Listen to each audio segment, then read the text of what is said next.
Don't waste time on deficiencies or an outright permit application rejection. In this video, I'll break down exactly what you need to know about Vancouver or Burnaby's new multiplex zoning rules so you can save time and maximize your investment.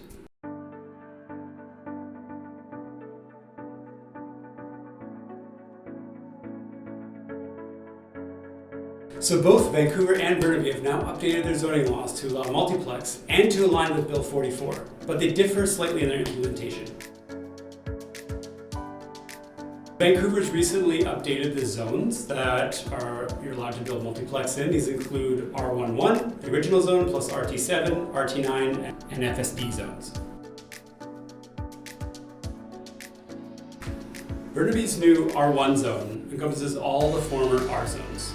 Developers can build up to 6 units on lots within 400 meters of a frequent transit stop or 4 units elsewhere. These can be easily identified online on the Burnaby map. Building size is regulated through height, setbacks, and lot coverage, rather than the floor space ratio that we see in other cities like Vancouver. Row houses are permitted. These are kind of like townhouses, but they're subdivided instead of being strata-titled. Parking requirements are half a parking stall per unit outside the frequent transit network and no parking minimums within 400 meters of frequent transit.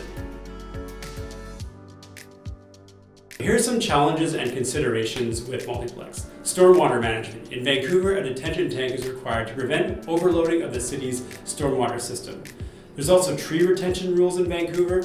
Trees in the front yard must be preserved, but removal is allowed for most other trees on the lot. There's electrical requirements as well, as many multiplex projects will require a pad-mounted transformer, and this can add significant cost when you're budgeting these projects.